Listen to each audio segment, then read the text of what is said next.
आज जो हम चैप्टर शुरू करने जा रहे हैं वो है हमारे पास कोऑर्डिनेशन कंपाउंड, जो कि आपकी पुरानी बुक के हिसाब से चैप्टर नंबर 9 है और नई बुक के हिसाब से चैप्टर नंबर 5 है आपके पास, ठीक है ना। क्यों? क्योंकि उससे पहले कौन कौन चैप्टर आपका सॉल्यूशन चैप्टर है, इलेक्ट्रोकेमिस्ट्री है, केमिकल काइनेटिक्स है, डीएनएफ ब्लॉक है और लास्ट में चैप्टर कोऑर्डिनेशन कंपाउंड है। अब जो कोऑर्डिनेशन कंपाउंड है बहुत ही ज़्यादा इजी चैप्टर है। क्यों? क्योंकि इसमें डायरेक्ट क्वेश्चन आते हैं, कोई भी क्वेश्चन घुमा के आने के चांसेस बहुत रेयर होते हैं, खास करके मैं बोर्ड्स की बात कर रहा हूँ। क्वेश्चन में क्या रहता है, लिमिटेड बातें हैं, जैसे वीबीटी के ऊपर क्वेश्चन पूछ लेगा, वैलेंस बॉन्ड थ्योरी, ये वही चीज़ें जो आपने क्लास 11th में पढ़ी थी, जिसमें आप लोग हाइब्रिडाइजेशन वगैरह निकालते हो और ज्योमेट्री डिसाइड करते हो, तो यहाँ पे भी वही काम करना होता है। अगर हम बात करेंगे आपके पास सीएफटी की, नया कॉन्सेप्ट है, पर इसके बारे में हल्का सा आप लोग डीएनएफ ब्लॉक में पढ़ के आ चुके हो, जहाँ पे आप लोगों ने क्या पढ़ा था, डीडी ट्रांजिशन पढ़ा था, T2G और EG के बारे में पढ़ा था, तो वहाँ पे भी जनरल इंट्रोडक्शन आपको मिल गया था। फिर उसके बाद हमारे पास इस चैप्टर में वर्नर्स थ्योरी आती है, तो उस वर्नर्स थ्योरी से क्वेश्चन आने के चांसेस बहुत कम रहते हैं, क्योंकि ऐसे बहुत डिफिकल्ट या बहुत हाई लेवल के क्वेश्चन नहीं है। अगर आएंगे भी तो उस थ्योरी से IUPAC आपकी आ सकती है, उससे अलावा और कुछ आने के चांसेस यहाँ पे नहीं हैं। हाँ, अब ये हो सकता है कि भाई कोरोना के टाइम पे आइसोमेरिज्म 2 मिनट के लिए हटा दिया था वहाँ से, बट कोरोना के बाद से आपके पास आइसोमेरिज्म दोबारा से ऐड हो चुका है आपके हर एक टॉपिक के अंदर, तो इसीलिए आइसोमेरिज्म के ऊपर भी इस बार क्वेश्चन आ सकता है। तो चैप्टर को अगर मैं देखूँ तो बेसिकली हम लोग क्या पढ़ने जा रहे हैं, हम लोग कोऑर्डिनेशन कंपाउंड पढ़ने जा रहे हैं, ठीक है ना। अब जो कि हमारे पास कोऑर्डिनेशन कंपाउंड है, ये एक्चुअल में बोर्ड में इस बार 7 नंबर का आपके पास आ रहा है, 7 मार्क्स का ये चैप्टर आपका आ रहा है, ठीक है ना। अब 7 नंबर का आ रहा है, पहले 5 नंबर की वेटीज थी, 2 नंबर बढ़ चुके हैं, तो हो सकता है क्वेश्चन आइसोमेरिज्म से बना दे या वीबीटी से वो दोबारा से कोई एक्सेप्शनल केसेस उठा के क्वेश्चन करवा दे आपको। पर हमारे पास चैप्टर की अगर हम शुरुआत देखें तो सबसे पहली बात तो ये है कि ये कोऑर्डिनेशन कंपाउंड क्या है, किससे रहा है, ऐसे कौन से कंपाउंड है जिनके बारे में हमें नहीं पता। बेसिकली कोऑर्डिनेशन कंपाउंड के बारे में आपको पता है, जो कि आपने क्लास 11 में पढ़ा था। क्या होता है हमारे पास, these compounds are formed when a molecule or element donates lone pair to another atom or ion, forming a coordinate bond. That type of compounds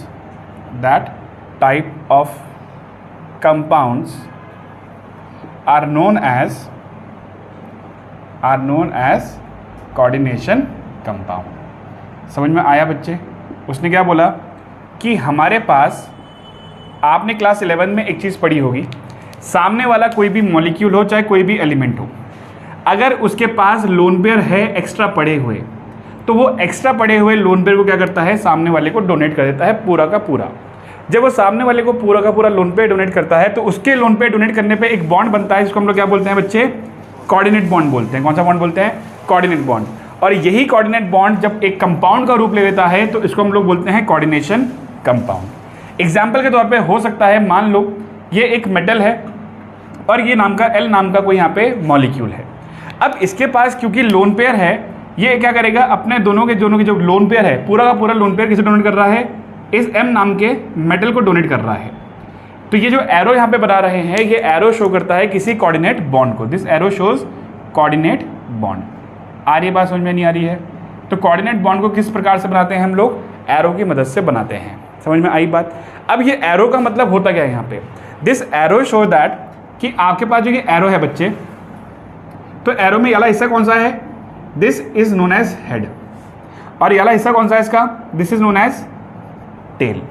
अब हेड जो होता है, मतलब जिस तरफ एरो का मुंह होगा, वहां पे आपको याद रखना पड़ेगा कौन है, वहां पे होता है आपके पास लोन पेयर एक्सेप्टर। कौन है यहाँ पे, लोन पेयर एक्सेप्टर। जो लोन पेयर को एक्सेप्ट करेगा यहाँ पे वो बैठता है। और अगर मैं टेल की बात करूंगा, तो यहाँ पे कौन बैठता है आपका, लोन पेयर डोनर। कौन बैठता है आपका, लोन पेयर डोनर बैठता है। आई बात समझ में नहीं आई? तो इसीलिए हम लोग एरो का इस्तेमाल करते हैं। तो अब आपको समझ में आ गया होगा कि यहाँ पे जो L नाम का एलिमेंट है या मॉलिक्यूल है, कुछ भी हो सकता है, वो यहाँ पे लोन पेयर दे रहा है किसके, M नाम के मेटल को। अब यहाँ से हमें एक हेल्प और मिलती है कि आपके पास जो लोन पेयर डोनर होते हैं, ठीक है ना, एक तो हमारे पास कौन होता है, लोन पेयर डोनर होता है, और एक हमारे पास कौन होता है, लोन पेयर एक्सेप्टर होता है। ये दो तो पढ़े अभी हमने, एक लोन पेयर डोनर है तो एक लोन पेयर एक्सेप्टर है। तो होता ये है बच्चे that according to Lewis acid base concept, according to Lewis acid base concept, आपको ये बात पता होनी चाहिए, जो लोन पेयर डोनर होते हैं they are known as Lewis acid, ठीक है ना, सॉरी लुइस बेस। जो डोनर होते हैं वो क्या कहलाते हैं आपके पास, लुइस बेस कहलाते हैं, और जो लोन पेयर एक्सेप्टर होते हैं उनको हम लोग लुइस एसिड कहते हैं। आ रही बात समझ में या नहीं आ रही है, ठीक है ना। ऐसा इसलिए क्योंकि अब हमारे पास एक नए टाइम के कोऑर्डिनेशन कंपाउंड के ऊपर क्वेश्चन बनने स्टार्ट हो रहे हैं। आपसे पूछ लेगा एक क्वेश्चन देके कि बताओ इसके अंदर लुइस एसिड कौन है और इसके अंदर लुइस बेस कौन है। तो जब आपको उस कोऑर्डिनेशन कंपाउंड की पूरी नॉलेज होगी, आपको पता रहेगा कि ये लोन पेयर दे रहा है और ये लोन पेयर ले रहा है, तो सिंपल सी बात है, प्रिडिक्ट करना आसान हो जाएगा। प्रिडिक्ट कैसे करेंगे, जो लोन पेयर दे रहा होगा वो बेस हो जाएगा, लुइस बेस, और जो लोन पेयर एक्सेप्ट कर रहा होगा वो लुइस एसिड हो जाएगा। आ रही है बात समझ में, नहीं आ रही है, कोई दिक्कत। अब ठीक है, ये तो आपने एक जनरल इंट्रोडक्शन देखा कोऑर्डिनेशन कंपाउंड का, पर ये कोऑर्डिनेशन कंपाउंड पढ़ना क्यों पड़ रहा है। तो हमारे पास जो सबसे पहले थ्योरी आ रही है दैट इज वर्नर्स थ्योरी। अब वर्नर जी हमारे ये वो साइंटिस्ट है, ये वो हमारे इंसान है जिसकी वजह से ये चैप्टर आपकी किताबों में ऐड हुआ है। अगर ये इंसान नहीं होते तो ये चैप्टर भी आपके पास नहीं होता, आपको एक नई चीज़ दोबारा से नहीं पढ़नी होती, पर क्योंकि भाई है पढ़ना पड़ेगा। और सबसे पहले पढ़ाई ही हम ये करने वाले हैं कि कोऑर्डिनेशन कंपाउंड क्यों आए, कैसे दिखते थे, कैसे इनको लाया गया, कैसे इसको लिखते हैं, लिखने का तरीका क्या होता है, किसको क्या बोलते हैं, कुछ नए नाम आएंगे, कुछ नए IUPACs भी आएंगी, तो वो सब चीज़ें आपको जनरल इंट्रोडक्शन यहीं से मिल जाएगा। तो हुआ ये कि सबसे पहले आप शुरू करने जा रहे हो that is your Werner's theory. क्या पढ़ने जाएंगे हम लोग, वर्नर्स थ्योरी हम लोग पढ़ने जा रहे हैं, ठीक है ना भाई। अब इस वर्नर्स थ्योरी के अंदर क्या है, ये वर्नर्स थ्योरी और कुछ नहीं, ये जिस साइंटिस्ट ने दी है उनका नाम है एल्फ्रेड वार्नर। क्या है इनका नाम, एल्फ्रेड वार्नर। अब देखो हुआ ये बच्चे कि एल्फ्रेड वार्नर उस समय ऐसा कुछ अलग सा काम नहीं कर रहे थे, कर वो नॉर्मली काम रहे थे।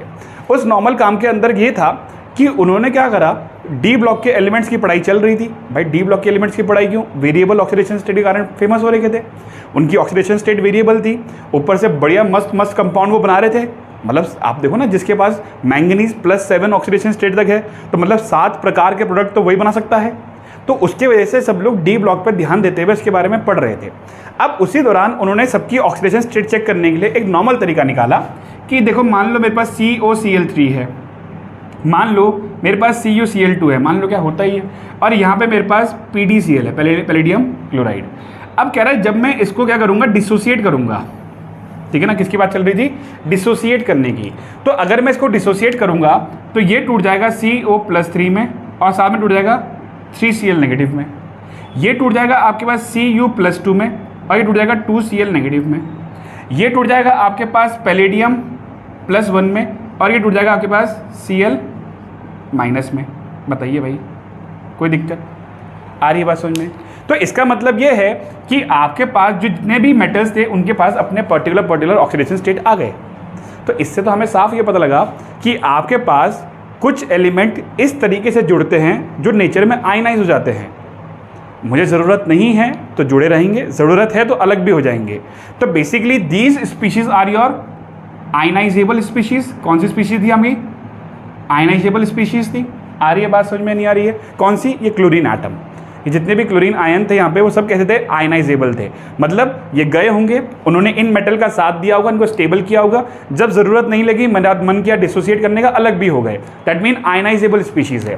तो those species which are ionisable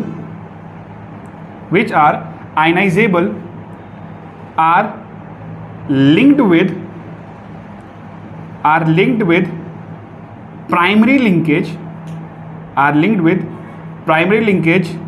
to metal which satisfies its primary valency, primary valency को दिखाते हैं इस टाइप से। आ रही है बात समझ में, नहीं आ रही है। उन्होंने क्या बोला, उन्होंने बोला कुछ ऐसी स्पीशीज़ होती है कुछ ऐसी स्पीशीज होती है जो नेचर में कैसी होती है, आयनाइजेबल होती है। कैसी होती है आपके पास, आयनाइजेबल होती है। जो चीज़ आयनाइजेबल होती है तो उसको प्रायोरिटी देते हुए वो किससे जुड़ती है, प्राइमरी लिंकेज से। कौन से लिंकेज से, प्राइमरी लिंकेज। मतलब ये एक वैसा लिंकेज है जैसे मुझे पता है यार मुझे बहुत ज़रूरत है तो सामने वाला आके मेरे से जुड़ जाएगा, तो मतलब प्राइमरीली मैंने उसको वेटेज दी कि भैया आ जाओ, पर जब मुझे ज़रूरत नहीं होगी तो आप चले भी जाना। मतलब मेरे पास वहाँ पे कोई भी ऐसा कुछ नहीं है कि मैं एक बार जुड़ गया तो मैं टूट नहीं सकता। दैट मीन म्यूचुअल अंडरस्टैंडिंग बहुत ज़रूरी थी वहाँ पे, और वो वहाँ पे है। तो उस प्राइमरी लिंकेज से जुड़ने वाले लोगों को हम बोलते हैं कि वो उसकी क्या पूरी कर रहे हैं, प्राइमरी वैलेंसी। क्या पूरी कर रहे हैं उसकी, प्राइमरी वैलेंसी। मतलब ये वो वैलेंसी क्या करती थी, वैलेंसी अगर आपने याद हो तो सामने वाले को स्टेबल होने के लिए कितने इलेक्ट्रॉन की ज़रूरत है या कितने इलेक्ट्रॉन देने हैं, वो वैलेंसी कहलाती थी। तो उसी हिसाब से ये भी तो सामने वाले को क्या कर रही है, स्टेबल कर रही है। तो उसको स्टेबलाइज करने के लिए जो प्राइमरी लिंकेज मतलब सबसे प्रायोरिटी के लिंकेज से जुड़ती है और ज़रूरत पड़ने पर वहाँ से अलग भी हो जाती है, तो उस टाइप से जुड़ने वाले लोगों को बोलते हैं कि ये सामने वाले की क्या सेटिस्फाई कर रहा है, प्राइमरी वैलेंसी सेटिस्फाई कर रहा है। तो इसका मतलब इस पर्टिकुलर क्वेश्चन में अगर मैं प्राइमरी वैलेंसीज कैलकुलेट करूँ तो कोबाल्ट की प्राइमरी वैलेंसी यहाँ पे कितनी आ गई, 3 आ गई, ठीक है ना, प्लस भी छोड़ो 3 आ गई। कितनी आ गई, 3, क्योंकि भाई इसको 3 इलेक्ट्रॉन की जरूरत थी, 3 इलेक्ट्रॉन क्लोरीन ने दिए और रिएक्शन होने के बाद अलग हो गए। इसकी प्राइमरी वैलेंसी कितनी आ गई, 2 आ गई। इसकी प्राइमरी वैलेंसी कितनी आ गई, 1 आ गई। आ रही है बात समझ में या नहीं आ रही है, कोई दिक्कत। तो प्राइमरी वैलेंसी क्या होती है, those species which are of ionisable nature, जो आपके साथ जुड़ के जरूरत पड़ने पर अलग भी हो जाए, आयनाइज हो जाए, ठीक है ना, उसको ही हम बोलते हैं आपके पास प्राइमरी लिंकेज। और उस प्राइमरी लिंकेज से जुड़ने वाले लोग क्या करते हैं, प्राइमरी वैलेंसी को सेटिस्फाई करते हैं, and that's why they are known as primary valency. तो हर एक एलिमेंट की, हर एक मेटल की क्या होती है, अपनी खुद की प्राइमरी वैलेंसी होती है जिससे वो चीज़ों को लाके जोड़ता है।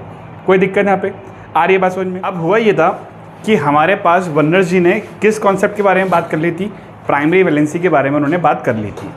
अब होता ये है कि प्राइमरी वैलेंसी के बाद उनका मन किया कि चलो और भी हमारे पास कंपाउंड्स होते हैं। बेसिकली देखो होता क्या है, डबल सॉल्ट के बारे में वो लोग ज़्यादातर रिसर्च कर रहे थे, ठीक है ना। डबल सॉल्ट होते क्या है वो हमारा अगला टॉपिक है, पर मान के चलो डबल सॉल्ट जैसी ही कोई चीज़ उनको टकराई और उन्होंने बोला मैं इसके ऊपर चेक करता हूँ कि प्राइमरी वैलेंसी सेकेंडरी वैलेंसी क्या होती है, ठीक है ना। अब हुआ ये कि जब वो आपके पास एक डबल सॉल्ट के टाइप ऑफ डबल सॉल्ट, ठीक है ना, वो सोच के चल रहे थे कि शायद ये भी डबल सॉल्ट होगा, तो वो उस पर पढ़ाई कर रहे थे। तो उन्होंने क्या देखा, he was studying about COCl3.6NH3. he was studying about COCl3.5NH3. he was studying about COCl3.4NH3 and he was studying about COCl3.4NH3. ठीक है भाई। अब हमारे पास देखो हुआ क्या, वो इसके बारे में यहाँ पे अपने पास पढ़ाई कर रहे थे जिनको वो सोच रहे थे कि शायद ये डबल सॉल्ट होंगे, ठीक है ना। डबल सॉल्ट क्या करते हैं, बेसिकली डबल सॉल्ट आयनाइज हो जाते हैं आसानी से, तो उनको लगा मैं रिएक्शन करूंगा ये भी आसानी से आयनाइज हो जाएंगे। और प्राइमरी वैलेंसी वो पढ़ के आए थे कि हर एक एलिमेंट को सेटिस्फाई करने के लिए प्राइमरी वैलेंसी हमें पूरी करनी पड़ती है, मतलब वो बॉन्ड जिससे वो स्टेबल होता है और ज़रूरत पड़ने के बाद अगर ज़रूरत नहीं है तो हट भी जाता है वहाँ से। तो हमने सोचा कि चलो चेक करते हैं कि प्राइमरी वैलेंसी कितनी है।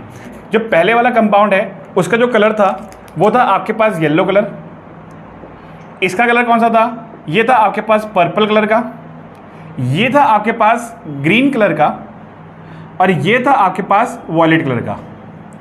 अगर आप ध्यान दोगे ये दोनों फॉर्मूले सेम लग रहे होंगे। हो सकता है आपको ये भी लगे कि भाई हमने क्या करा है, गलत लिखा है, बट एक्चुअल में दिमाग तो यहीं से चालू होगा उनका कि भाई सेम फॉर्मूला है पर डिफरेंट कलर है। वो अलग बात है कि आगे जाके जवाब मिल जाएगा कि दोनों एक दूसरे के आइसोमर्स है, बट स्टिल जब भाई कोई पहली बार कुछ मतलब शुरुआत कर रहा है किसी चीज़ की तो उसको तो भाई इस चीज़ पर दिक्कत लगेगी। अब हुआ ये कि उन्होंने अपने क्वेश्चन को या फिर अपने कंपाउंड को किससे ट्रीट करा, AgNO3 से। इसको भी किससे करा, AgNO3 that is silver nitrate, इसको भी AgNO3 से ट्रीट करा और इसको भी ट्रीट करा AgNO3 से। बताओ कोई दिक्कत। तो हमारे पास AgNO3 से रिएक्शन करने के बाद कुछ मोल्स ऑफ AgCl बाहर निकलते हुए दिखे। पहले वाले में आपको 3 मोल्स ऑफ AgCl बाहर जाते हुए दिखे, कितने, 3 मोल्स ऑफ AgCl। दूसरे वाले में आपको दिखे 2 मोल्स ऑफ AgCl बाहर जाते हुए, फिर आपको दिखे 1 मोल ऑफ AgCl बाहर जाते हुए, फिर दोबारा आपको दिखा 1 मोल ऑफ AgCl बाहर जाते हुए। उसने बोला ऐसा क्या हो रहा है कि मेरे पास रिएक्शन में AgCl के मोल्स कम हो रहे हैं। मैंने कहा कम हो रहे हैं तो क्या हुआ, निकल तो रहे हैं बाहर। उसने बोला बात ये नहीं है, बात एक चीज़ देखो, मैंने कोबाल्ट के साथ पहले कितने क्लोरीन जोड़े थे, 3, तीनों बाहर निकल गए थे। पहले वाले केस में तो काम सही हुआ, मतलब अगर मैं 3 मोल AgNO3 यूज करूंगा तो तीनों के तीनों क्लोरीन क्या जा रहे हैं, बाहर जा रहे हैं। अगर मैं दूसरे वाले में जा रहा हूं तो यहां पे कितने क्लोरीन है, 3 क्लोरीन है, तो ये तीनों क्यों नहीं निकले, अब सिर्फ यहां से बाहर 2 ही क्यों निकले, यहां से सिर्फ 2 ही AgCl क्यों बाहर निकले, ये तो सोचने वाली बात है ना। सिमिलरली अगले क्वेश्चन में भी तो COCl3 कितने हैं, 3 है, अब यहां पे सिर्फ एक AgCl निकल रहा है, यहां पे भी कितने क्लोरीन है, 3 है, अब भी एक AgCl निकला। दैट मीन उनके दिमाग में एक बात आई कि यहां पे क्या पता लगा, यहां पे ही ऑब्जर्व्ड दैट, ठीक है ना, he observe that as the reaction is changing the primary valency also changes, the primary valency also changes। आ रही है बात, समझ में नहीं आ रही है, ठीक है। अब देखो हुआ क्या कि उसने ऑब्जर्व किया कि मुझे तो यहाँ पे क्या मिली, प्राइमरी वैलेंसी मिली। मैंने बोला प्राइमरी वैलेंसी कैसे मिल गई, कह रहा अभी मैंने आपको समझाया था, जो चीज़ आयनाइज हो जाए वो प्राइमरी वैलेंसी होती है। यहाँ पे आपके पास कितने Cl बाहर निकले, 3, तो मतलब जो यहाँ पे 3 क्लोरीन जुड़े थे वो इस प्रकार से जुड़े थे कि जरूरत पड़ने पे अलग भी हो गए, तो यहाँ पे तो प्राइमरी वैलेंसी कितनी आ गई, 3 आ गई। यहाँ पे कितने क्लोरीन अलग हुए, 2, यहाँ पे कितने क्लोरीन अलग हुए, 1, यहाँ पे कितने क्लोरीन अलग हुए, 1, मतलब प्राइमरी वैलेंसी का कॉन्सेप्ट तो अभी भी लग रहा है। पर यार प्राइमरी वैलेंसी कम हो क्यों रही है, जब यहाँ पे 3 क्लोरीन है, यहाँ पे 3 क्लोरीन है, यहाँ पे 3 क्लोरीन है, यहाँ पे 3 क्लोरीन है, ये कम हो क्यों रही है। आ रही है बात समझ में या नहीं आ रही है। तब जाके उनके मन में एक बात आई, वो गए वापस से मेटल की पढ़ाई करने, और जैसे ही वो मेटल की पढ़ाई करने गए उन्हें एक चीज़ लगा, उसने क्या बोला कि शायद मुझे लगता है यहाँ पे एक गेम हो रहा है। क्या गेम हो रहा है हमारे साथ, कि मेरे पास जो मैं मेटल पढ़ रहा हूँ वो डी ब्लॉक का मेटल है। किसका है, डी ब्लॉक का, which is commonly known as transition metal, which is commonly known as transition metal. हमने कहा हाँ बिल्कुल ट्रांजिशन मेटल है। कह रहे डी ब्लॉक के एलिमेंट के पास एक चीज़ आपने देखी होगी, अगर मैं नॉर्मल कॉन्फ़िगरेशन में लिख दूँ स्कैंडियम एटॉमिक नंबर 21, तो क्या बन जाएगा ये, आर्गन 4s2 3d1। क्या ये 4s ऑर्बिटल आ चुका है, और जब 4s आ चुका है तो क्या इनके पास 4p भी होगा, क्या इनके पास 4d भी होगा, क्या इनके पास 4f भी होगा। भले ही वहाँ पे कोई भी नहीं बैठा पर अवेलेबल तो होगा ना, क्योंकि 4 शेल खरीद लिया उन्होंने, वो आ चुका है। इसका मतलब इनके पास है अवेलेबिलिटी ऑफ एम्प्टी ऑर्बिटल्स। समझ में आ रही है बात। उसने क्या बात पकड़ी कि इनके पास तो खाली घर पड़े हैं, और डी के पास तो अभी एक इलेक्ट्रॉन है खाली, तो इसके पास भी पड़े हैं घर। आ रही है बात समझ में या नहीं आ रही है। तो इसका मतलब इसने जो बात पकड़ी, ऑब्जर्व करी, दूसरी बात थी empty orbitals of transition metal. उसे दिखाई दिया कि ट्रांजिशन मेटल के पास तो क्या है बच्चे, एम्प्टी ऑर्बिटल्स है। तो मैंने कहा इस एम्प्टी ऑर्बिटल से आपको क्या करना, कह रहा अब देखो एम्प्टी ऑर्बिटल्स पे शायद ये हो सकता है कि मैंने यहाँ पे सब क्वेश्चन में क्या इस्तेमाल किया है, अमोनिया का। किसका, अमोनिया का। मैं तो ये सोच रहा था कि मैं किसकी पढ़ाई कर रहा हूँ, डबल सॉल्ट की, पर यहाँ पे मुझे लगता है कि क्या हुआ होगा वो समझो। उसने बोला कि अमोनिया है, इस अमोनिया के पास क्या है बच्चे, इस अमोनिया के पास है भैया लोन पेयर। क्या है, लोन पेयर। हुआ ये होगा कि डी ऑर्बिटल के पास जो खाली ऑर्बिटल है वो लोन पेयर सामने वाला क्या कर रहा होगा, उसको डोनेट कर रहा होगा। क्या कर रहा होगा, उसको डोनेट कर रहा होगा। और जैसे ही वो लोन पेयर ले रहा है, वहां से लोन पेयर लेते ही वो अपने आप को और भी ज़्यादा स्टेबल बना रहा है। अब हमने कहा उसको लोन पेयर की ज़रूरत क्यों पड़ी, कह रहे जैसे हर एक इंसान क्या करता है, एक प्राइमरी नंबर के साथ साथ सेकेंडरी नंबर रखता है, ठीक है ना। सेकेंडरी नंबर क्या करता है, बोलता है ये मेरे बिल्कुल खास लोगों के लिए है, ये नंबर सिर्फ उनके पास है जो मेरे बहुत खास जानने वाले हैं, इस नंबर पे आए हुए फ़ोन तो मैं कभी मिस नहीं करता। प्राइमरी वैलेंसी मेरा कॉमन नंबर है जो सबके पास है। कह रहा यही हो सकता है डी ब्लॉक के एलिमेंट के साथ भी, कि जो मेटल है वो जब सामने वाले से लोन पेयर मांग रहा है तो लोन पेयर मांगने पे उसको दे रहा है प्रायोरिटी। बोल रहा है भैया आप तो मेरी सेकेंडरी वैलेंसी पूरी कर रहे हो, मतलब आप मेरे बिल्कुल खास आदमी हो। और प्राइमरी वैलेंसी क्या है, आज जरूरत है तो रखेगा, नहीं जरूरत है तो छोड़ देगा, आयनाइजेबल। इसका मतलब ये हुआ दैट आपके पास जितने भी ट्रांजिशन मेटल्स है, जिसके भी आपके पास जो ट्रांजिशन मेटल है उसकी हम लोग क्या पूरी कर रहे हैं, सेकेंडरी वैलेंसी को। किसको पूरी कर रहे हैं, सेकेंडरी वैलेंसी। ये कैसे आती है, दैट आपके पास क्या होते हैं, मॉलिक्यूल और आयंस, मतलब यहाँ पे कोई भी मॉलिक्यूल या आयन जो आपने लिखा होगा, दे डोनेट्स लोन पेयर, ये पूरा का पूरा लोन पेयर करते हैं, डोनेट कर देते हैं टू मेटल एटम। किसको? मेटल एटम को डोनेट कर देते हैं, जिसके वजह से थ्रू सेकेंडरी लिंकेज, किससे? सेकेंडरी लिंकेज से। भाई एक बात बताओ, प्राइमरी लिंकेज तो ये कर नहीं सकते, प्राइमरी का हक तो किसका है? प्राइमरी में तो वो बैठते हैं जो साथ छोड़ दे, जो आयनाइज भी हो जाए। ये तो साफ मना कर रहे हैं भैया, किस बात का आयनाइज? मतलब प्राइमरी नंबर आप उसको देते हो जिसका फोन आपको कभी उठाना ना हो। भाई मन किया तो उठा लिया, नहीं किया तो नहीं उठाया, बट सेकेंडरी नंबर किसका दे रहे हो? जिसका नंबर हमेशा उठाओगे, है ना? तो इसी तरीके से कि सेकेंडरी लिंकेज किसको दे रहा है? जिसको ये कभी आयनाइज नहीं करेगा, जिसको ऐसे रखेगा भैया मेरा जिगर का टुकड़ा है, मैं तो छोड़ूंगा नहीं इसे, इसने मुझे लोन पेयर दे दिए, मेरे अलावा भाई इसके अलावा कोई है ही नहीं मेरा अब तो मतलब ये सेकेंडरी लिंकेज के जरिए एक सेकेंडरी वैलेंसी सेटिस्फाई कर रहा है। क्या सेटिस्फाई कर रहा है? सेकेंडरी वैलेंसी को, which is non ionisable, which is non ionisable. आई बात समझ में नहीं आई? आयनाइजेबल आ रही है बात, समझ में नहीं आ रही है? तो हमें क्या पता लगा कि जितने भी मॉलिक्यूल और आयन जो लोन पेयर डोनेट करते हैं वो एक सेकेंडरी लिंकेज की थ्रू डोनेट करते हैं, एक नया लिंकेज बनाते हैं, और उस सेकेंडरी लिंकेज से सामने वाले की क्या सेटिस्फाई होती है? Secondary valency satisfies secondary valency. और वो सेकेंडरी वैलेंसी कैसी होती है? नॉन आयनाइजेबल होती है, मतलब वो लोग जो जुड़े हैं वो नॉन आयनाइजेबल है। आ रही बात समझ में नहीं आ रही है?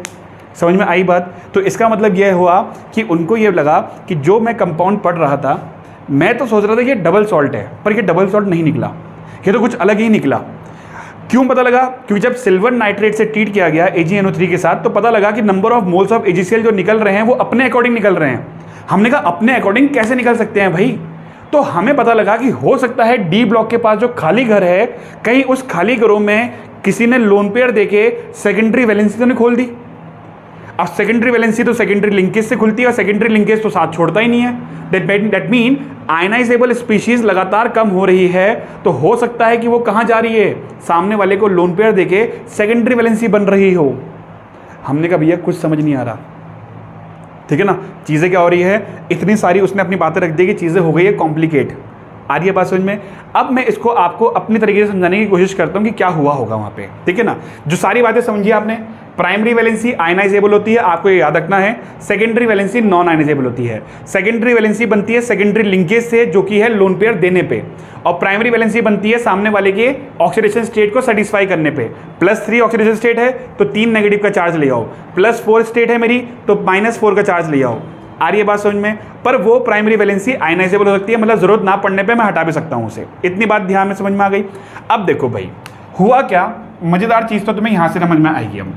अब मैंने कहा सबसे पहला एग्जांपल लेके आता हूँ COCl3.6NH3 का। ये आपको एनसीईआरटी में नहीं मिलेगा और सबसे आसान तरीका है समझने का इस कोऑर्डिनेशन कंपाउंड को। तो हुआ ये बच्चे, COCl3.6NH3 यहाँ बैठा हुआ था, कोई दिक्कत? हमने बोला भाई जो ये कोबाल्ट है, इस कोबाल्ट के तीनों क्लोरीन निकल गए थे, पहली रिएक्शन में तीनों क्लोरीन निकल गए थे। मतलब तीनों क्लोरीन कैसे हैं इसके? आयनाइजेबल है। कौन यहाँ पे बिल्कुल भी हरकत करता हुआ नहीं दिखा? अमोनिया। और अमोनिया पे भाई क्या होते हैं? लोन पेयर भी होते हैं। तो यहाँ पे अमोनिया कितने हैं? 6 के 6। मैंने कहा हो सकता है कि 6 के 6 अमोनिया शायद इसको लोन पेयर दे रहे हैं। तो as per the geometry, VSEPR3 पढ़ी है ना भाई, क्योंकि ये सब नए कंपाउंड आ रहे हैं ना, तो ये कुछ नई थ्योरी तो मन की आई नहीं इसके लिए। तो इसने कहा यार 11th में बच्चों को VSEPR पढ़ाई थी, ज्योमेट्री थी, और जब 6 बॉन्ड पेयर आते हैं तो वहाँ बनती है ऑक्टाहेड्रल ज्योमेट्री। तो उसने कहा हो सकता है कि कोबाल्ट के साथ ये NH3 ऊपर से आया हो, ये NH3 नीचे की तरफ से इसने बॉन्ड लोन पेयर दिया हो। देखो क्या बना रहा हूँ मैं, एरो वाला बॉन्ड, याद है ना, कोऑर्डिनेशन बॉन्ड। तो इसने भी NH3 ने लोन पेयर यहाँ से दिया हो, इस NH3 ने लोन पेयर यहाँ से दिया हो, इस NH3 ने लोन पेयर यहाँ से दिया हो, और इस NH3 ने लोन पेयर यहाँ से दिया हो। आई बात समझ में नहीं आई? कोई दिक्कत? और जब वो लोन पेयर दे देता है, लोन पेयर तो आता है सेकेंडरी लिंकेज से, और जब सेकेंडरी लिंकेज से लोन पेयर आ गया तो वो सेटिस्फाई कर रहा है सेकेंडरी वैलेंसी को, और सेकेंडरी वैलेंसी तो टूटती नहीं है, दे आर नॉन आयनाइजेबल। समझ में आ रही है बात? तो मैंने कहा ये क्लोरीन कहाँ था? कह रहा क्लोरीन का तो उसने बेवकूफ़ बनाया कोबाल्ट ने। हमने बोला कैसे? क्लोरीन को तो उसने बोला कि भैया आ जाओ पार्शियल बॉन्ड बना लेते हैं, और पार्शियल बॉन्ड तो वीक होता है एकदम, भाई टूटने की बात आएगी एकदम टूटेगा। तो यहां पे कितने क्लोरीन पार्शियल बैठे हुए हैं? 3 क्लोरीन। और इस तरीके से आपके पास ये डायग्राम कुछ नजर आ रहा है। आ रही है बात समझ में? नहीं आ रही है? कि CO के पास 6 लोग तो लोन पेयर देके बिल्कुल अधिकार जमा रहे हैं कि भैया हम तो कहीं नहीं जाएंगे, पर बाकी 3 लोग पार्शियल बन के बैठे हुए हैं कि यार भगाना दे। और जो चीज़ भाग जाती है वो आयनाइजेबल होती है, और आयनाइजेबल वाले तो प्राइमरी वैलेंसी सेटिस्फाई करती है, और जो चीज़ नहीं भागती वो सेकेंडरी लिंकेज से जुड़ती है, वो सेकेंडरी वैलेंसी सेटिस्फाई करती है। समझ में आई बात या नहीं आई? कोई दिक्कत? अब क्योंकि उन्होंने ये चीज़ यहाँ पे डिज़ाइन कर दी, आपको बता दी, उसने कहा मैं समझाता हूँ बच्चों को और आसान तरीके से, क्यों ना इस स्ट्रक्चर को, इस ज्योमेट्री को एक फॉर्मूले का रूप दूं। समझ में आ रही है बात? तो क्या करने जा रहे हैं, वो जो आपने ज्योमेट्री बनाई, बड़ी ज्योमेट्री से अब फॉर्मूले का रूप देते हैं। कह रहा जैसे हमने यहाँ पे स्क्वायर ब्रैकेट में सारी बातें करी है, तो मैं भी अपने नाम के लिए एक स्क्वायर ब्रैकेट यूज करूंगा, ठीक है ना? मैं भी अपने फॉर्मूले के लिए एक स्क्वायर ब्रैकेट यूज करूंगा। That particular square bracket is known as coordination sphere, जो हम आगे जाके पढ़ेंगे। अभी फिलहाल नामकरण नहीं कर रहे हैं किसी चीज का। कह रहे देखो सारा का सारा काम किस पे चल रहा है? इस कोबाल्ट पे। कहाँ चल रहा है? इस कोबाल्ट पे।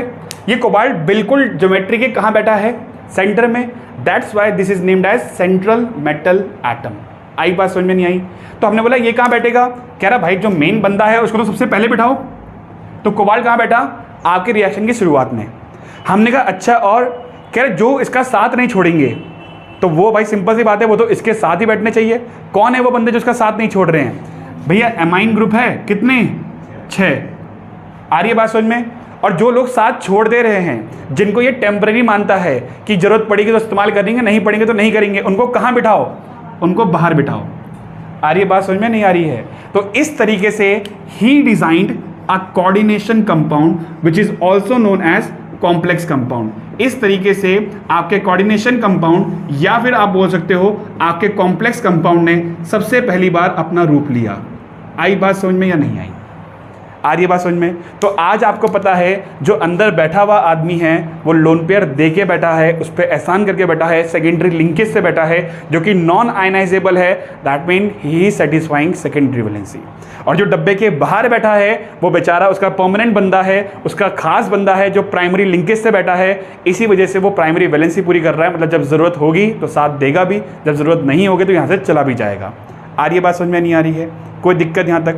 अब अगर आपको इतनी बात समझ में आ गई तो हमने कहा बाकियों में क्या हुआ? फिर बाकियों में क्यों क्लोरीन की मात्रा कम हो गई? जब क्लोरीन को जब उसने रखा ही नहीं है अपने पास, तो वो मात्रा कम क्यों हो रही है?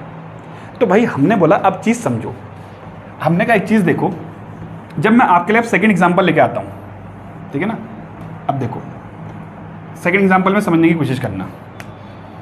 उसने कहा ये रहा आपका second example, that is your COCl3.5NH3। कोई दिक्कत? आ रही है भाई समझ में? अब ये कोबाल्ट तो आके बैठ गया।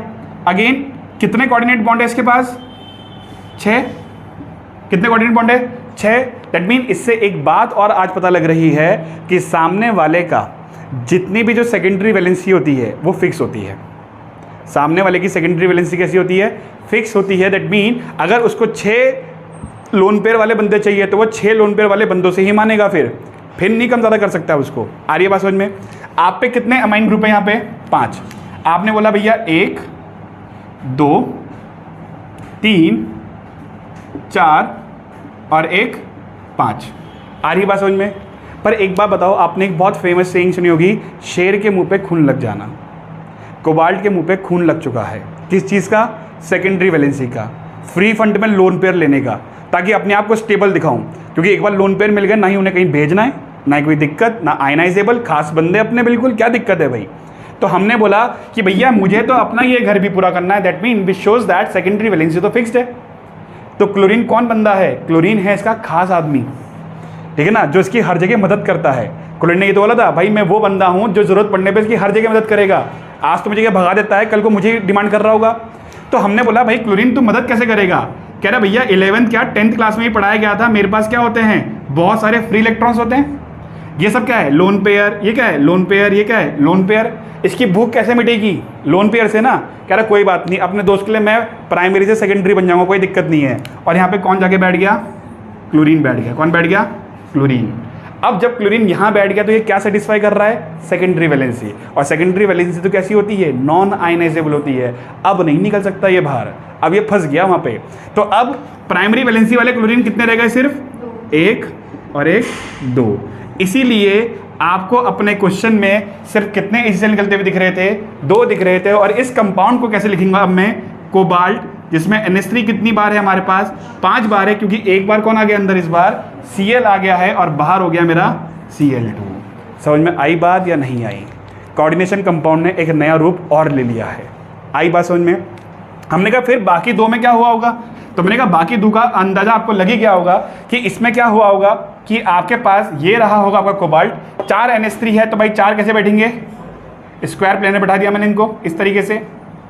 पर क्या कोबाल्ट को सिर्फ 4 ही लोन पेयर चाहिए? नहीं भाई, उसको तो खून लग चुका है ना मुंह पे, कितने चाहिए, 6। तो इस बार 1 क्लोरीन आया ऊपर से और 1 क्लोरीन आया नीचे से, तो इस बार कितने क्लोरीन है, सिर्फ 1 क्लोरीन बचा। और इसी 1 क्लोरीन के चक्कर में आपके पास इसकी ज्योमेट्री क्या बन गई, सॉरी इसकी फॉर्मूला क्या बन गया, CONH3 होल थ्राइस Cl2 और बाहर एक Cl। समझ में आई बात या नहीं आई? तो अब आप खुद बताओ यहाँ पे कितने क्लोरीन बाहर निकल सकते हैं, कितने, 3। तो इसलिए यहाँ पे आपके पास HCl कितने निकले, 3। यहाँ पे कितने क्लोरीन निकल सकते हैं, 2। तो कितने निकले, 2। और यहाँ पे कितने क्लोरीन निकल सकते हैं आपके पास, 1। तो यहाँ से निकले कितने, 1। आई बात समझ में नहीं आई? कोई दिक्कत? तो इसी फॉर्मूले को कोऑर्डिनेशन फॉर्मूला या कोऑर्डिनेशन कंपाउंड कहा जाता है। और अब आपको पता लग गया होगा कि डब्बे के अंदर बैठे हुए लोग ये वो लोग हैं जो लोन पेयर देके बैठते हैं। ऐसे ही किसी को जगह नहीं मिल रही यहाँ पे, अंदर बैठने वाले बंदे को जगह इसलिए मिल रही है क्योंकि वो लोन पेयर देके बैठा है, और जो लोन पेयर देके बैठ गया वो नॉन आयनाइजेबल है। आई बात समझ में? वो नहीं जाएगा साथ छोड़ के, कौन जाएगा, सिर्फ बाहर वाला। आई बात समझ में नहीं आई? तो हमने कहा ठीक है, पर इन दोनों में अलग रंग क्या क्यों आ रहा है फिर? ये दोनों की सेम फॉर्मूला तो कर रहे होंगे। मैंने कहा सेम फॉर्मूला कर रहे हैं, but they can be there isomer. क्या हो सकते हैं ये? आइसोमर हो सकते हैं। आ रही है बात समझ में या नहीं आ रही है? हमने बोला आइसोमर कैसे, मैंने कहा मैंने अभी पढ़ाया नहीं है, बट आपको हिंट दे देता हूं। अगर क्लोरीन आमने सामने बैठ रहे हैं, इसको हटा दो क्योंकि प्राइमरी वैलेंसी वाला है। अगर क्लोरीन आमने सामने बैठ रहे हैं, इसको बोलते हैं ट्रांस ज्योमेट्री। याद है, सिस और ट्रांस। और वहीं पे अगर मैं क्लोरीन को यहां बिठा देता और NH3 को यहां बिठा देता, क्या अब ये दोनों साथ में होते? और जब चीजें एडजेसेंट साथ में होती है उसको बोलते हैं सिस ज्योमेट्री। तो कह रहा है इनके अंदर ये गेम चल रहा है सिस और ट्रांस का, और इसलिए रंग भी अलग है इनके। आई बात समझ में नहीं आई? आ रही है बात समझ में? तो इस तरीके से ही आपके एल्फ्रेड वार्नर ने सबसे पहली बार कोऑर्डिनेशन कंपाउंड का कॉन्सेप्ट रखा। और फिर जब एक बार कॉन्सेप्ट मार्केट में आ जाता है, फिर तो उसकी पढ़ाई कभी रुकती नहीं है, वो सालों साल चलती चली आती है। And that's how he design coordination compound, जिसमें वो मेन एम्फोसाइज कर रहे थे किस पे, primary valency and secondary valency पे। तो अगर मैं अब एनसीईआरटी में दिए हुए मेन पॉस्टुलेट्स बताऊं, तो वो मेन पॉस्टुलेट्स क्या बोलते हैं आपको, कि जितने भी कोऑर्डिनेशन कंपाउंड होते हैं they are composed of primary valency and secondary valency. Primary valency ionisable होती है और स्क्वायर ब्रैकेट के बाहर लिखी जाती है। सेकेंडरी वैलेंसी नॉन आयनाइजेबल होती है और स्क्वायर ब्रैकेट के अंदर लिखी जाती है। जो सेकेंडरी वैलेंसी होती है वो लोन पेयर के डोनेशन से बनती है और प्राइमरी वैलेंसी सामने वाले के चार्ज को बैलेंस करके बनती है। वहीं पे ये लोग अपने आप को एक पर्टिकुलर ज्योमेट्री में अरेंज करते हैं, ऐसे ही हवा में कहीं नहीं बैठते, एक पर्टिकुलर ज्योमेट्री में बैठते हैं। एंड दैट पर्टिकुलर ज्योमेट्री जो ये फॉलो करते हैं, आपकी किताब में लिखा हुआ है स्पैटियल अरेंजमेंट बनाते हैं अपना। क्या बनाते हैं? Spatial arrangement. इसका मतलब होता है नेचर में खुद का एक पर्टिकुलर अरेंजमेंट। आ रही है बात समझ में नहीं आ रही है? कहने का मतलब मैं एक बड़े से हॉल में ले जाऊं और मैं तुम सबको छोड़ दूं, तुम लोग क्या करोगे, अपने अपने ग्रुप बना लोगे। भाई लड़के एक तरफ बैठ जाएंगे, लड़कियां एक तरफ बैठ जाएंगी, जिनका अलग ग्रुप होगा वो एक तरफ। तुमने कर दिया उस पूरे हॉल में अपना खुद का स्पैटियल अरेंजमेंट। मतलब एक 3D जगह दे दी मैंने तुम्हें, एक खुला जगह दे दी, तुम अपने हिसाब से जो बैठ जाते हो उसको अरेंजमेंट बोलते हैं, स्पैटियल अरेंजमेंट। तो उस spatial arrangement which is commonly known as geometry, किसको फॉलो करते हैं ये, ज्योमेट्री को। और उस पूरे कॉन्सेप्ट को बोलते हैं हम लोग कोऑर्डिनेशन पॉलीहेड्रॉन। क्या बोलते हैं? Coordination polyhedron. आपकी एनसीईआरटी में पॉलीहेड्रा लिखा हुआ है ऐसे तो, पर आप जब उसको दोबारा पढ़ोगे इंपॉर्टेंट टर्मिनोलॉजीज में उसमें पॉलीहेड्रॉन लिखा है, तो फर्क नहीं पड़ेगा उससे, कोई दिक्कत नहीं है। तो इसका मतलब कोऑर्डिनेशन पॉलीहेड्रॉन का मतलब क्या होता है, जब कोऑर्डिनेशन कंपाउंड खुद को एक पर्टिकुलर ज्योमेट्री में सेट करता है, उस पूरे कॉन्सेप्ट को बोलते हैं कोऑर्डिनेशन पॉलीहेड्रॉन। आई बात समझ में नहीं आई? आगे जाके हमारे पास एल्फ्रेड वार्नर इन सबका नामकरण करेंगे कि डब्बे को स्क्वायर ब्रैकेट को क्या कहते हैं, इसको हम लोग क्या बोलेंगे आज से, इसको हम लोग क्या बोलेंगे, इसको क्या बोलेंगे, वो सब सिखाएंगे हमें। अभी तो उन्होंने आपको एक कोऑर्डिनेशन कंपाउंड दिखता कैसे है आज वो सिखाया है। आ रही है बात समझ में? कोई दिक्कत? एनसीईआरटी का एक बहुत फेमस क्वेश्चन है, वो आपको कराता हूँ मैं एक बार, तब आपको ये और मज़ा आएगा कि आज आपने क्या पढ़ा है और कितनी मज़ेदार चीज़ पढ़ी है, प्राइमरी और सेकेंडरी वैलेंसी वाला कॉन्सेप्ट। बताओ भाई समझ में आया नहीं आया सबको? कोऑर्डिनेशन कंपाउंड कैसे बन के आया, क्या क्या उनके दिमाग में चली, उन्होंने कैसे कैसे चेक किया, सबको समझ में आई बात? कोई दिक्कत किसी को? तो देखो एनसीईआरटी का क्वेश्चन करते हैं। तो एनसीईआरटी में एग्जाम्पल दिया हुआ है हम लोगों को, मैं आप लोगों के लिए लिख देता हूँ और समझाने की कोशिश भी करूँगा कि वो क्या कहता है, ठीक है ना भाई? ये फॉर्मूला आपको यहाँ पे लिख के दिया गया है, ठीक है ना? अब क्वेश्चन क्या कहता है, क्वेश्चन के अकॉर्डिंग तो उसने हमसे सिर्फ सेकेंडरी वैलेंसी पूछी है, पर मैं आपसे बोल रहा हूँ, ठीक है ना? यहाँ पे तो देखो, यहाँ कर देता हूँ, उसने हमसे क्या क्या पूछा हुआ है, नीचे लिखता हूँ। आपको क्या बतानी है इसकी? एक तो प्राइमरी वैलेंसी बतानी है, आपको बतानी है इसकी सेकेंडरी वैलेंसी, और आपको इसका फॉर्मूला भी डिज़ाइन करना है। ये मैंने अपनी तरफ से ऐड कर दिया है। एनसीईआरटी ने सिर्फ और सिर्फ इसकी प्राइमरी वैलेंसी पूछी है और सेकेंडरी वैलेंसी पूछी है। मैंने यहाँ पे एक चीज़ और ऐड कर दी, फॉर्मूला। अब देखो भाई क्वेश्चन ध्यान से समझना, वैल्यू दी हुई है उन्होंने 2 2 और 0 दी हुई है मेरे ख्याल से 2 2 0, ठीक है ना? हाँ 2 2 0 ही है। अब देखो क्वेश्चन क्या है, क्वेश्चन में यहाँ पे जो लंबा सा वर्ड लिखा हुआ है, इस चीज़ को समझोगे क्या लिखा हुआ है। उसने कहा कि मेरे पास ये कुछ कंपाउंड है, क्वेश्चन ये कह रहा है मेरे पास ये कुछ कंपाउंड है जिसके अंदर मैं एक्सेस AgNO3 यूज़ कर रहा हूँ। क्या यूज़ कर रहा हूँ? एक्सेस AgNO3, मतलब नंबर ऑफ मोल्स की चिंता मत करो, बहुत सारा AgNO3 मैं आपको दे रहा हूँ। अब AgNO3 जब मैं डालूंगा इसके अंदर तो क्या बाहर निकल रहा है? AgCl बाहर निकल रहा है। तो कितने AgCl निकल रहे हैं, मतलब उसके कितने मोल्स बाहर निकल रहे हैं, उसकी गिनती में यहाँ लिख रहा हूँ। मतलब इस वाली रिएक्शन में 2 मोल निकले AgCl के, इस वाली रिएक्शन में 2 मोल निकले AgCl के, इस वाली रिएक्शन में एक भी मोल नहीं निकला AgCl का। तो कह रहा है इस डेटा के हिसाब से बताओ प्राइमरी वैलेंसी कितनी है, सेकेंडरी वैलेंसी कितनी है और इसके फॉर्मूला क्या है। अब तुम एक बार बताओ, प्राइमरी वैलेंसी लिखते हैं इसकी, चलो। तो प्राइमरी वैलेंसी क्या होगी इसकी, ठीक है ना? अब प्राइमरी वैलेंसी में एक बार बताओ, यहाँ पे क्लोरीन कितने हैं? 4, और यहाँ पे कितने AgCl निकल रहे हैं? 2, मतलब 2 क्लोरीन हमारे काम में नहीं आए। तो प्राइमरी वैलेंसी तो कितनी होगी इसकी? 2 हो गई। प्राइमरी वैलेंसी कितनी होगी इसकी? 2, क्योंकि 4 क्लोरीन में से सिर्फ 2 क्लोरीन बाहर निकले। आ रही है बात समझ में? अब एक बात बताओ, जब 4 में से सिर्फ 2 ही क्लोरीन गए, कितने क्लोरीन बच गए? 2, और कितने NH3 है? 4, मतलब ये 6 लोग क्या कर गए? सेकेंडरी वैलेंसी बनाने बैठ गए। तो मतलब कितने लोग सेकेंडरी वैलेंसी सेटिस्फाई कर रहे हैं? अब जो सेकेंडरी वैलेंसी करते हैं वो डब्बे के अंदर, और जो प्राइमरी वैलेंसी वो डब्बे के बाहर। तो मतलब फॉर्मूला क्या बन जाएगा उसका? पैलेडियम Cl2 NH3 होल 4 और डब्बे के बाहर बन गया कोऑर्डिनेशन कंपाउंड का फॉर्मूला। आ रही है बात समझ में? आ जाओ दूसरे क्वेश्चन पे। NiCl2 6H2O, कितने AgCl बाहर निकल रहे हैं? 2, और मेरे पास क्लोरीन थे भी कितने? 2, मतलब इस बार दोनों क्लोरीन किस में आए? प्राइमरी वैलेंसी को सेटिस्फाई करने आए। तो कितनी आ गई वैल्यू? 2 आ गई। तो सेकेंडरी वैलेंसी कितनी है इसकी? 6, क्योंकि ये बाहर नहीं निकले। तो सेकेंडरी वैलेंसी कितनी हो गई? 6। तो फॉर्मूला क्या बन गया कि निकल था जिसमें H2O ने उसका साथ नहीं छोड़ा, पर हमारे पास जो क्लोरीन था उसको बाहर जाना पड़ा। आई बात समझ में? नेक्स्ट आ जाते हैं PtCl4, कितने क्लोरीन निकल रहे हैं? एक भी नहीं निकल रहा, पर क्लोरीन है कितने अपने पास? 4। हमने बोला जब कोई बाहर निकल ही नहीं रहा तो प्राइमरी वैलेंसी किस बात की? कितनी हो गई? 0 हो गई। तो प्राइमरी वैलेंसी 0 हो गई, तो हमने कहा सेकेंडरी वैलेंसी बताओ ना फिर भाई। जब तुम्हारा कोई बंदा बाहर नहीं निकल रहा तो कुछ ना कुछ तो अंदर गया होगा। हमने कहा ये सब के सब भैया अंदर चले गए, 4 क्लोरीन और 2 HCl, मतलब 6 के 6 लोग कहाँ चले गए? अंदर चले गए। तो प्राइमरी वैलेंसी 0, सेकेंडरी वैलेंसी 6 हो चुकी है। तो मैंने कहा फॉर्मूला, तो कह रहे फॉर्मूला और कुछ नहीं, ये बन गया आपके पास platinum Cl4 HCl whole twice डब्बा बंद। ना ही इधर कोई है ना ही इधर कोई है। आई बात समझ में नहीं आई? तो ये आपकी एनसीईआरटी का एग्जाम्पल था। आपके पास नई वाली बुक है तो 5.1 एग्जाम्पल है, पुरानी वाली बुक है तो 9.1 एग्जाम्पल है। आई बात समझ में नहीं आई? कोई दिक्कत? तो इस तरीके से आपको मैंने क्वेश्चन भी बता दिया प्राइमरी वैलेंसी सेकेंडरी वैलेंसी का। इस तरीके से हमने कोऑर्डिनेशन कंपाउंड कैसे आए हमने वो भी पढ़ लिया। वर्नर्स थ्योरी में जो मेन पॉस्टुलेट थे हमने वो भी जान लिया। क्या था main postulate? He introduce primary and secondary valency. Primary valency ionisable होती है, सेकेंडरी वैलेंसी नॉन आयनाइजेबल होती है।